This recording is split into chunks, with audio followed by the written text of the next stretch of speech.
안녕하세요. 김건우 목사입니다. 8월 27일, 8월의 마지막 수요일인데요. 이번 주로 구약 읽기를 마치게 됩니다. 다음 한 주를 보충 주간으로 보낸 후에 9월 첫 주부터 신약 읽기가 시작됩니다. 가을이 오고 선선한 바람도 불어올 텐데요. 일독을 향해 다시 한번 힘을 내시기 바랍니다. 금주의 리딩 지저스 본문은 구약 성경의 마지막 세 책인 학개, 스가랴, 말라기인데요. 오늘은 구약의 마지막 책인 말라기를 묵상하고자 합니다. 선지서는 대선지서와 소선지서로 나뉩니다.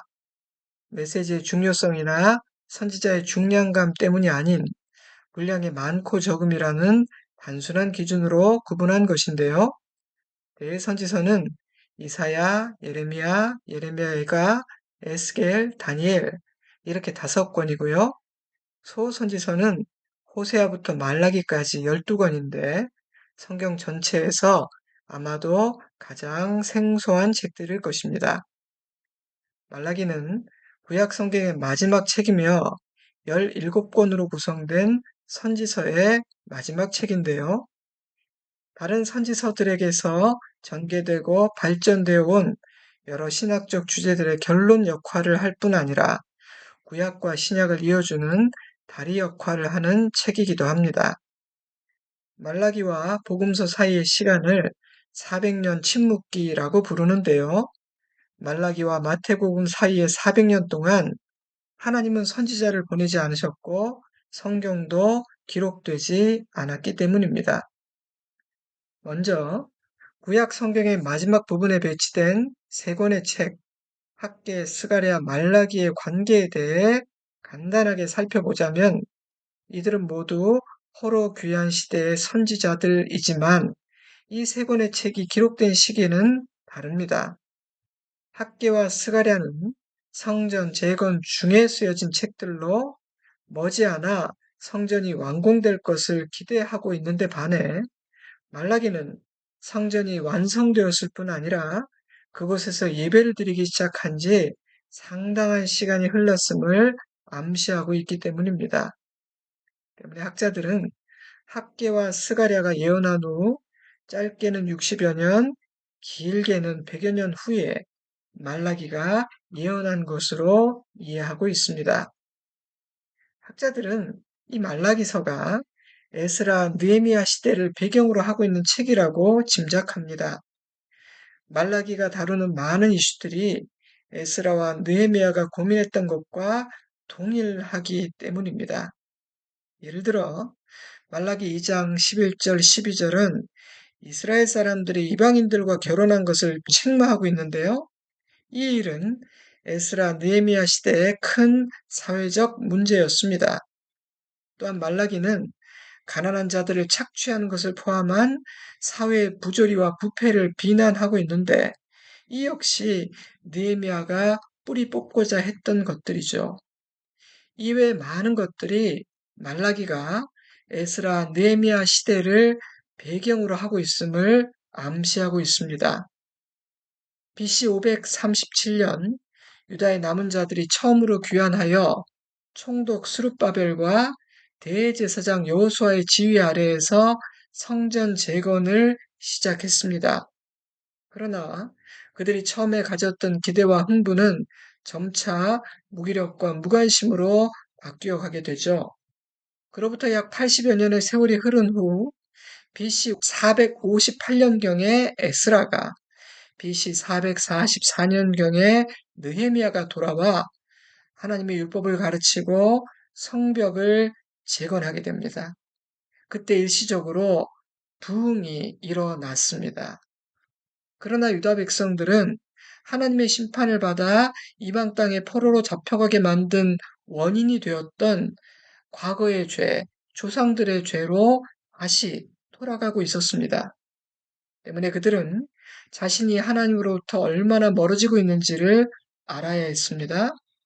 동시에 그들을 향한 하나님의 계획을 깨닫고 약속하신 구원을 기다려야 했습니다. 때문에 하나님은 말라기를 통해 돌같이 굳어버린 백성들의 마음에 경고하고자 하셨습니다.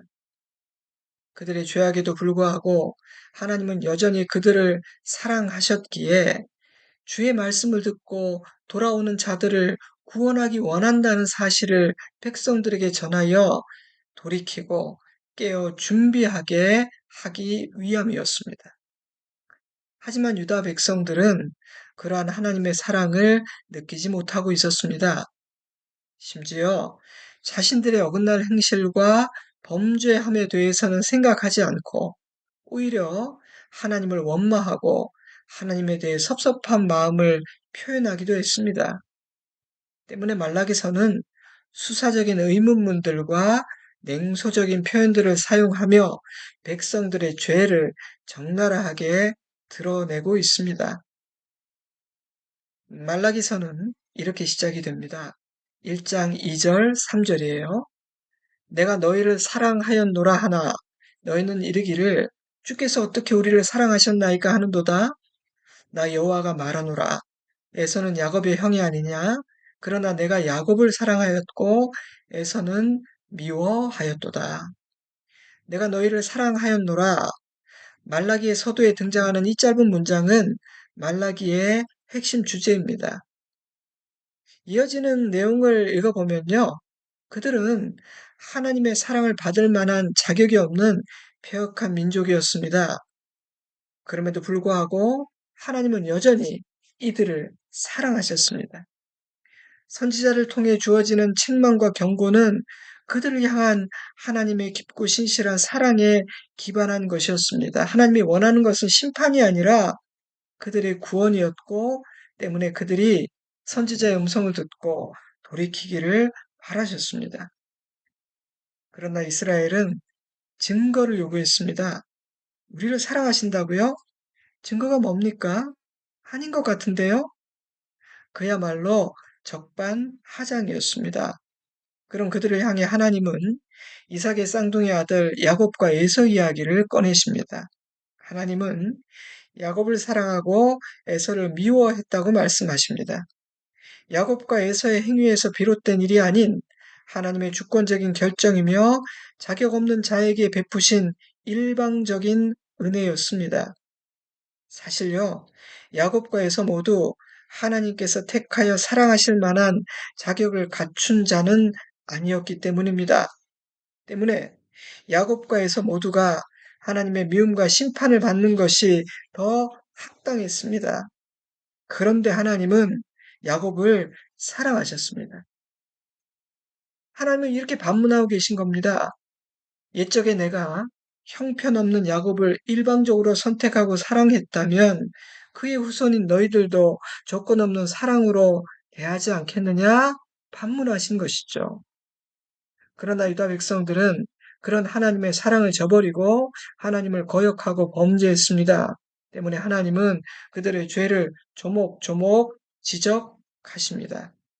1장 6절에서 2장 9절은 제사장들을 향한 하나님의 책망인데요. 유다의 제사장들은 하나님을 속였고 하나님의 언약을 어기는 죄를 저질렀습니다. 그중 몇 가지만 읽어드리죠.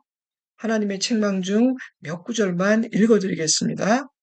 말라기 1장 6절 내 이름을 멸시하는 제사장들아 나 만군의 여호와가 너희에게 이르기를 아들은 그 아버지를 종은 그 주인을 공경하나니 내가 너희 아버지일진데 나를 공경함이 어디 있느냐 내가 주인일진데 나를 두려워함이 어디 있느냐 하나 너희는 이르기를 우리가 어떻게 주의 이름을 멸시하였나이까 하는도다. 2장 7절 제사장의 입술은 지식을 지켜야 하겠고 사람들은 제사장의 입에서 율법을 구하게 되어야 할 것이니 제사장은 만군의 여호와의 사자가 됨이거늘 너희는 옳은 길에서 떠나 많은 사람을 율법에 거스르게 하는도다 하여 나도 너희로 하여금 모든 백성 앞에서 멸시와 천대를 당하게 하였느니라 하시니라. 그렇다면 제사장들만 문제였던 것일까요? 그럴 리가요. 2장 10절에서 3장 15절은 유다 백성들을 향한 하나님의 책망입니다. 이들은 하나님께서 금하신 이방인들과의 결혼을 서슴지 않았고 결혼을 신성하게 여기지 않았으며 악을 행하고 하나님 앞에서 교만했습니다. 하나님의 책망 중 몇 구절만 읽어드리겠습니다. 2장 11절. 유다는 거짓을 행하였고 이스라엘과 예루살렘 중에서는 가증한 일을 행하였으며 유다는 여호와께 사랑하시는 그 성결을 욕되게 하여 이방신의 딸과 결혼하였으니 이 일을 행하는 사람에게 속한 자는 여호와께서 야곱의 장막 가운데서 끊어 버리시리라. 2장 17절. 너희가 말로 여호와를 괴롭게 하고도 이르기를 우리가 어떻게 여호와를 괴롭혀 드렸나이까 하는도다. 이는 너희가 말하기를 모든 악을 행하는 자는 여호와의 눈에 좋게 보이며 그에게 기쁨이 된다 하며 또 말하기를 정의의 하나님이 어디 계시냐 함이니라. 3장 5절. 내가 심판하러 너희에게 임할 것이라. 점치는 자에게와 간음하는 자에게와 거짓 맹세하는 자에게와 흥꾼의 싸게 대하여 억울하게 하며 과부와 고아를 압제하며 나그네를 억울하게 하며 나를 경외하지 아니하는 자들에게 내가 속히 증언하리라. 3장 8절. 사람이 어찌 하나님의 것을 도둑질하겠느냐. 그러나 너희는 나의 것을 도둑질하고서도 말하기를 우리가 어떻게 주의 것을 도둑질하였나이까 하는도다. 이는 곧 11조와 봉헌물이라. 유다는 하나님의 사랑을 의심하거나 하나님을 원망할 처지가 아니었던 것입니다. 이토록 범죄하고 있는 악한 유다가 당장 심판받지 않는 것이 하나님의 오래 참으심이 오히려 더 이상한 일이었어요. 말라기 3장은 유다의 죄악, 그들의 현 상태를 이렇게 정리해주고 있습니다. 3장 13절에서 15절이에요. 너희가 완악한 말로 나를 대적하고도 이르기를 우리가 무슨 말로 주를 대적하였나이까 하는도다. 너희가 말하기를 하나님을 섬기는 것이 없더니 만군의 여호와 앞에서 그 명령을 지키며 슬프게 행하는 것이 무엇이 유익하리요. 교만한 자가 복되다 하며 악을 행하는 자가 번성하며 하나님을 시험하는 자가 화를 면한다 하노라 함이라. 백성들은 자신이 하나님 앞에서 범죄하고 있다는 사실조차 인식하지 못할 정도로 영적으로 어두워져 있었을 뿐 아니라 하나님을 섬기는 것은 부질없는 짓이라고 생각했습니다. 더 나아가 교만한 자가 복되며 악을 행하는 자는 번성한다고 말하기까지 했습니다. 정말 갈 때까지 간 것입니다. 이들의 생각이 옳은가요? 선지자는 단호하게 반박합니다.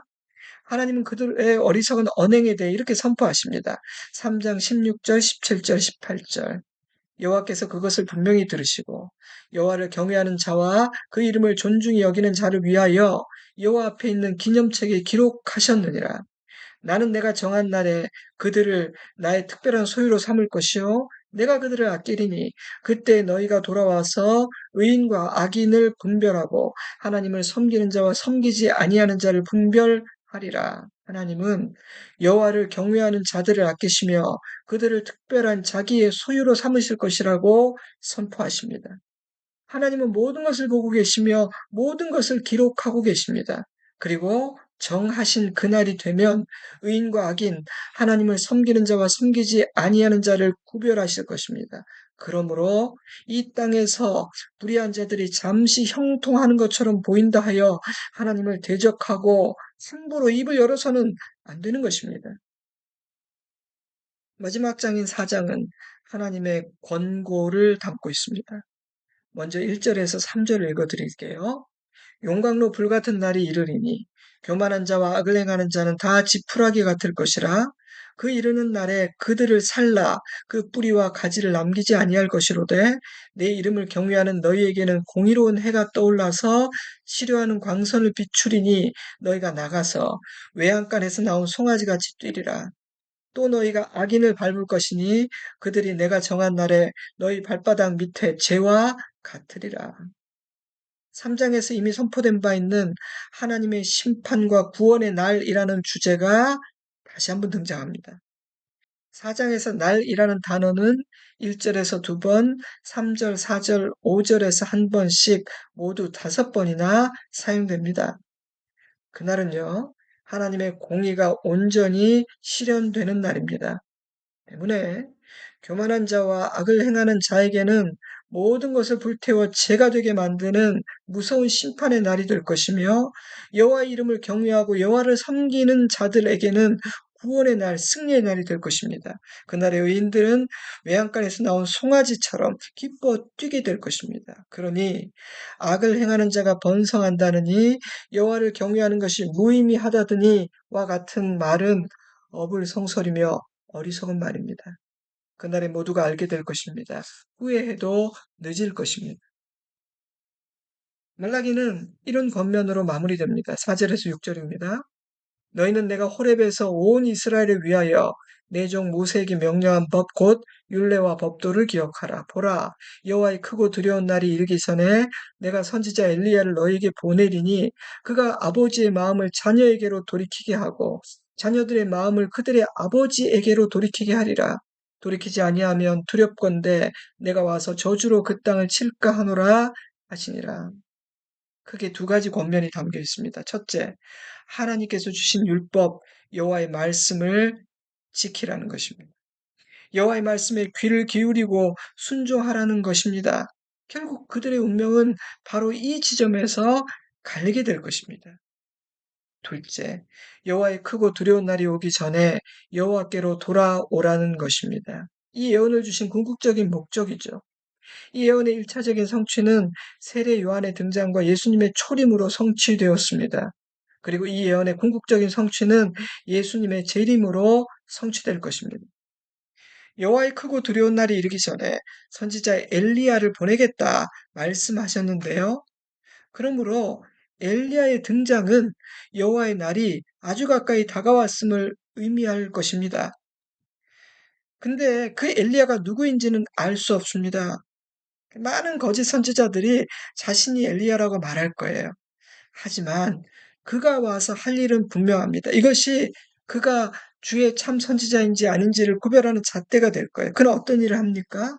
그가 아버지의 마음을 자녀에게로 돌이키게 하고 자녀들의 마음을 그들의 아버지에게로 돌이키게 하리라.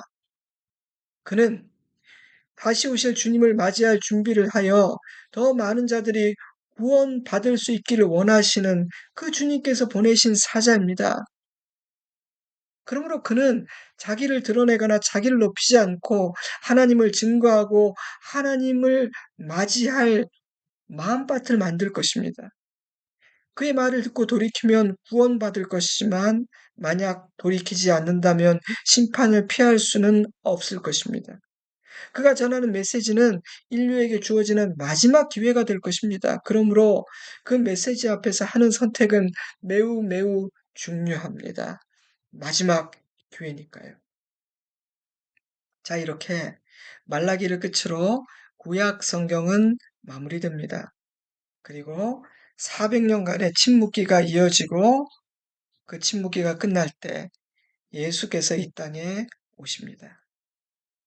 말라기를 묵상하며 저는 말라기서를 주실 때의 상황과 지금 우리가 살고 있는 이 시대의 상황이 너무나 닮아 있다는 생각이 들었습니다. 그래서 이 말라기서는 이 시대를 사는 우리에게 큰 의미가 있다는 생각이 들었습니다. 때문에 말라기서가 담고 있는 교훈과 말라기서가 우리에게 주는 권면을 귀담아 들어야 합니다. 특별히 말라기 3장 16절부터 4장 6절까지의 말씀을 다시 한번 읽어보시고요. 나에게 주시는 말씀을 마음에 담으시기를 바랍니다. 이제 잠시 기도하는 시간을 갖도록 하겠습니다. 남은 한 주간 잘 보내시고 주일에 뵙겠습니다. 수요 말씀 묵상은 이제 9월에 다시 시작됩니다. 건강하십시오. 평안하십시오. 샬롬.